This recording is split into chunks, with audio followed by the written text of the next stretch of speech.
Good afternoon, it's 3:30 and welcome back to Solent Sports News. I'm Chance Crummick and these are your sports news headlines. Rennie Sleggers is currently interim manager at Arsenal Women's after Jonas Edeval stepped down a few weeks ago. The Gunners play their first home game in the WSL tonight since Edeval's departure. Rochelle Barnum is at the Emirates now live. Yes, hi Chance. So we're here at the Emirates. As you can see, a few of the stewards are starting to take their place ahead of the game.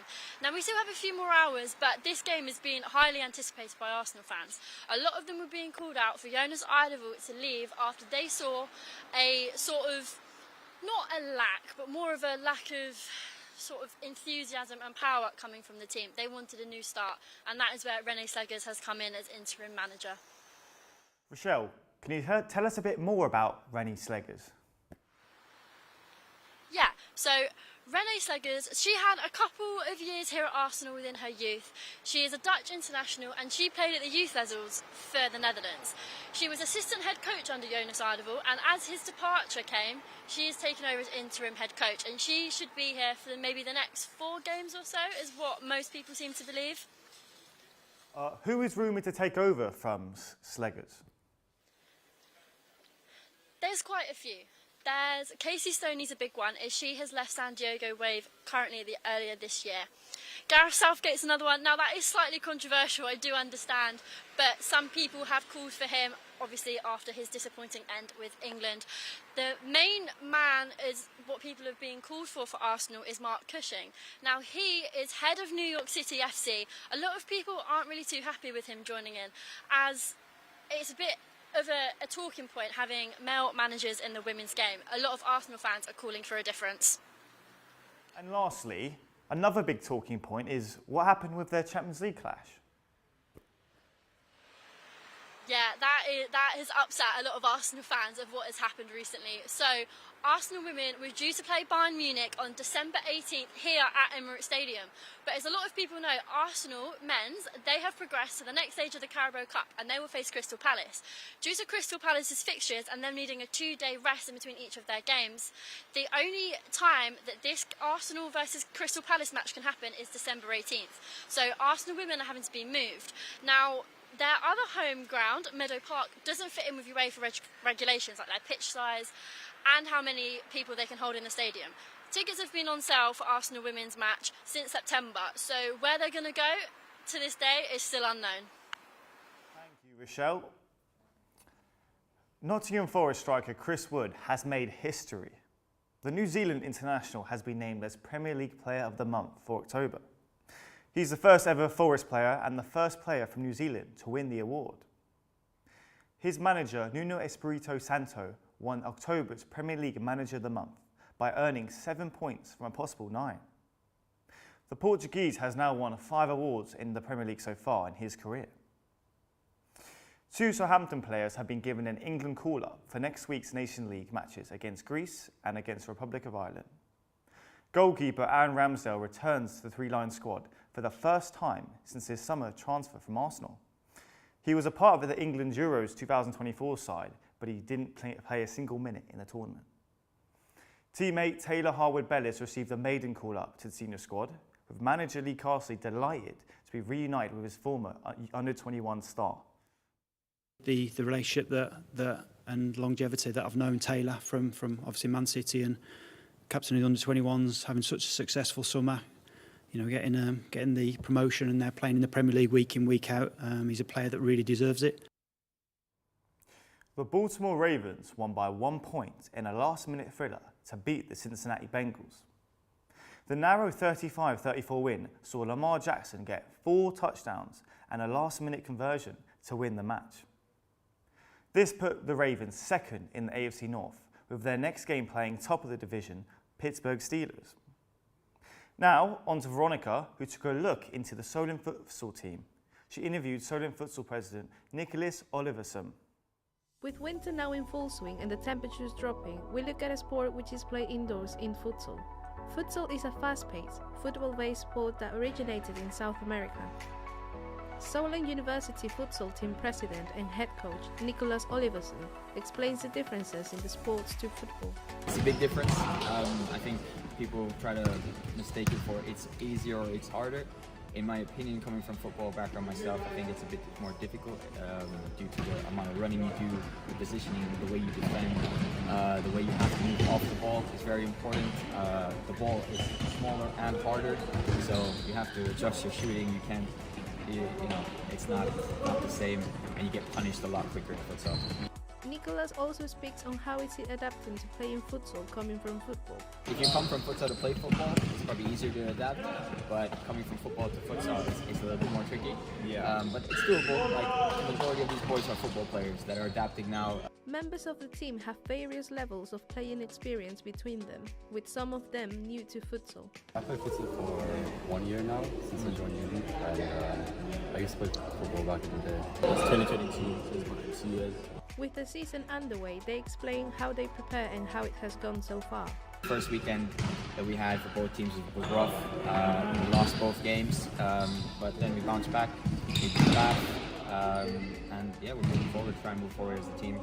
As you see, we train together, so the first and second team train together, and we're building team chemistry is most important here, and building a great foundation for the boys and making this a safe space, so we're doing well so far. 62 people have been arrested in the Dutch capital following last night's Europa League tie between Ajax and Maccabi Tel Aviv. The arrests have been made due to anti-Semitic rioters targeting Israeli supporters to attack. UEFA has made a statement about the violence, saying UEFA strongly condemns the incidents and the acts of violence that occurred on Thursday night in the city of Amsterdam. Pakistan dismantled Australia by 9 wickets in Adelaide to level their 3-match one-day international series. The Aussies could only manage 163 all-out in 35 overs, with Pakistan's premier fast bowler Haris Rauf taking 5 wickets. The Pakistani openers then made light work of the chase, knocking off the runs in just 26.5 overs for the loss of only 1 wicket. The decider takes place on Sunday in Perth, with Australia looking to avoid a first ODI series defeat at home since 2019. The West Indies cricket team will be without fast bowler Alzari Joseph for their next 2 fixtures. The 27-year-old picked up a ban for misconduct in the Windies' crushing 8-wicket win over England, after leaving the field twice following arguments with captain Shai Hope. Joseph will miss the first 2 games of the 5-match T20 series against 3 Lions, which starts tomorrow in Barbados. The Solent Red Hawks quarterback Everett Sanchez is not only a talented American football player, but he's also an aspiring musician. Ollie Price spoke to him to find out how he balances both of his passions.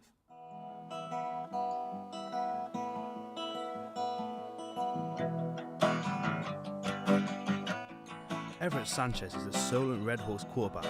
While on the field he is throwing dimes, he's also in the studio writing and producing music. I interviewed him to find out how he balances both of his passions. My name is Everett Sanchez. I'm a quarterback, and I play bass, guitar, a little bit of piano, a little bit of drums, and I produce. So I know, what do you prefer, American football or playing music? I guess it depends on the day. Sometimes I feel pretty aggressive and I just want to hit people, so it feels good. A sport, I feel like, is a different vibe, performing than performing on stage. Like with performing on stage, it's a bit more of, I don't know, it's a different kind of adrenaline. So would you say having American football and music, is that a bit of a balance you have in your life? Yeah, because I feel like when I was just doing music the last 2 years, I missed the sports a lot. I wanted to, be active and stuff. I lived in Spain, in Barcelona, and people there weren't really too interested in American football. So to come to Solent and see that so many people are actually willing to play it was actually a bit of a surprise for me. Some people have said in American football, the orchestra, the quarterback is the conductor. Mm-hmm. Do you feel like you're best suited to that role as the conductor of the Solent offense? Mm-hmm. Oh yeah, for sure. I feel when I have to get the huddle together and get the guys and read the play, if I'm trying to, think of the play, everything that I need to do, I need to know what all the receivers are doing, what the running backs are doing. I need to make sure, my guys are open. If they're not open, then I have to be aware of the pocket, everything crumbling. And then also people look to me for assistance as well. you know. So I'm trying to get that all together, and then people are asking me what to do, so I do feel like the conductor. Everett has to put down the guitar this weekend as the Solent Redhawks face the Sussex Saxons on Sunday away from home, and he is hoping he can orchestrate a Redhawks win. Ollie Price, Solent Sports News. Soon-to-be Manchester United boss Ruben Amorim wins his first game against future rivals Man City before even starting as Red Devils manager. He managed Sporting Lisbon for the last time at home on Tuesday night as they beat last year Premier League champions 4-1 after going 1-0 down in the opening 5 minutes. The manager played down his achievement though, saying it was a one-off after his team left the stadium victorious. Victor Gyökeres, the man that everyone seems to be talking about, has won the UEFA Champions League Player of the Week. Sporting striker came out on top with a hat-trick against Premier League champions Manchester City. With claims that the striker is worth £67 million and top clubs like Manchester United and Arsenal linked with him, will they be signing the striker? Manchester United end their year-long European drought after a 2-0 win against Poak. Amad Diallo helped carry the Red Devils to their first Europa League win this season with 2 goals in the second half. Interim coach Ruud van Nistelrooy has praised the informed winger after his impressive start to the season. He was excellent. In the first half he was our best player already. He looked sharp, he did well.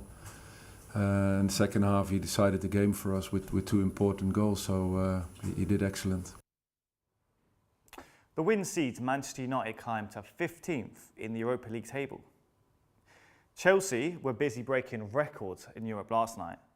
The Blues battered Armenian side Nowhere 8-0 in the Europa Conference League, smashing the record for the biggest win in the competition's history. A performance which delighted manager Enzo Maresca. Surprise, and what I asked them before the game it was just to show how serious we are, how professional, and I think they show that, and it's important message for all of us. Chelsea take on Arsenal in the Premier League this Sunday, with both teams dealing with major injury concerns. The Gunners, of course, are missing key midfielder Declan Rice, while Blues talisman Cole Palmer is in a race to be fit for the match. Not every single English club found success in Europe though, as Tottenham Hotspur lost 3-2 in the Europa League to Turkish giants Galatasaray. Victor Osimhen shocked everyone after scoring 2 goals in 8 minutes, making it 10 goal contributions in his last 8 appearances for the Nigerian striker. Unfortunately though, his striking partner Mauro Icardi picked up a serious ACL injury, which will sideline him for the rest of the season. After golfer Tommy Fleetwood equalled the course record at the Abu Dhabi Championship yesterday, fellow Englishman Paul Waring went 1 better. The world number 229 carded an incredible 11 under 61 to lead the championship by 4 shots going into day 3 at 19 under par, breaking the course record in the process. Rory McIlroy has been climbing up the leaderboards after a slow start on Friday, but he threw it away in the closing stages of his second round. The 4-time major championship winner triple bogeyed the 17th hole after dropping 3 shots and ending the day in a tie for 14. In the world of tennis, British number 2 Cameron Norrie is preparing for a semi-final in the Moselle Open against Frenchman Corentin Moutet this afternoon. The Brit is looking to claim a 6th ATP Tour title, which would be his first since the Rio Open in February 2023. That's all for us today. Remember, you can keep up to date 24 hours a day on our website, solentsportsnews.com. Goodbye for now.